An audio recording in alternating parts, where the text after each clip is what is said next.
আচ্ছা দাদা, আমি যে 30,000 টাকা আপনার কাছে উঠিয়ে নিয়ে গেলাম এক্ষুনি, ঠিক আছে, তারপরে আবার 5,000 টাকার একটা SMS আসছে, আবার 3,000 টাকার SMS আসছে, তাহলে আপনাদের কাছে টাকা তুলে গেলে কি বিপদে পড়ে গেছে আমি দেখুন, আপনি দেখুন, নিজেই দেখুন। কিরকম কথা বলেন আপনি দাদা? কিরকম?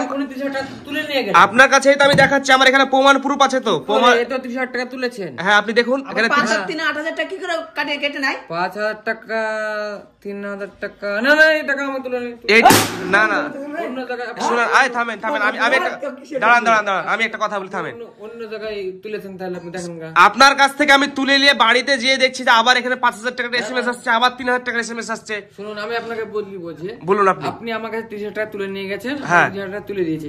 আপনি আবার কোথায় অন্য জায়গায় হয়তো তুলেছেন 5,000। আরে আমি আবার কোথায় তুলবো? এখানে আমার সঙ্গেই তো আমার এই ভাই ছিল, ঠিক আছে, আমি তুলে নিয়ে গেছি আপনার কাছে 30,000 টাকা। ফার্স্টে 30,000 টাকা তুলেছি, 30,000 টাকা তোলার পরে আবার 5,000 টাকা SMS আসছে, দেখতে পাচ্ছেন, আবার এখানে 3,000 টাকা SMS আসছে। আপনার কাছে আমি তুলে নিয়ে পরে পর এই 8,000 টাকা আমার আবার কাটা হয়েছে। আপনি কেটেছে টাকা গলা? না না আমি কাটেন, দেখুন কোন স্কিম চালু আছে, বিমা টিমা চালু করা আছে হয়তো। কোন বিমা আমার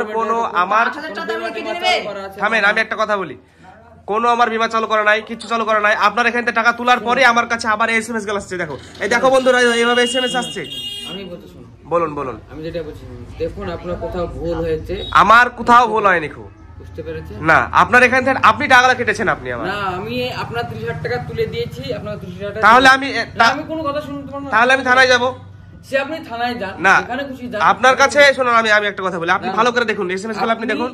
ব্যাংকে যান, হ্যাঁ। ব্যাংকে গিয়ে আগে জানুন এই টাকাগুলো কিসের জন্য কাটা হয়েছে। আপনার এখান থেকে টাকা তোলার পরে কাটা হয়েছে, আপনি বললেন ব্যাংকে 30,000 টাকা তুলে দিচ্ছি আপনাকে, 30,000 টাকা তুলে যান, ফালতু বকেন না। ফালতু না, আপনাকে টাকা দিতে হবে, আপনি টাকা কেটেছেন, ফালতু বকেন না। পরপর SMS আসছে কেন এভাবে? আমি টাকা তুলে নিলাম, টাকা কোথায় গেল?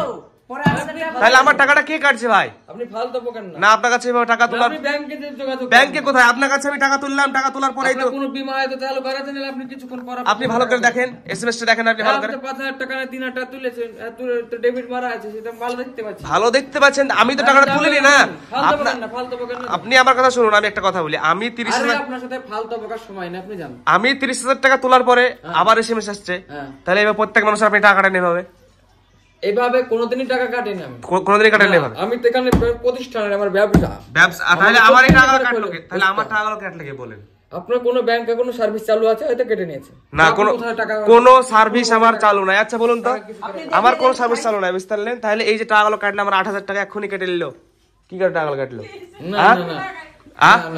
আমি আপনার টাকা 30,000 টাকা তুলেছি দাদা। হ্যাঁ, আপনি 5,000 2,000 এর গল্প 3,000 এর গল্প আমি বলতে পারবো। তাহলে আমার এই SMS টা আসছে কিসের জন্য? টাকাটা আপনি কাটছেন না, টাকাটা গেল কোথায়? আমি জানি না। তাহলে আমি চলে যাচ্ছি এখন থানাতে, ঠিক আছে? না দাদা বলুন।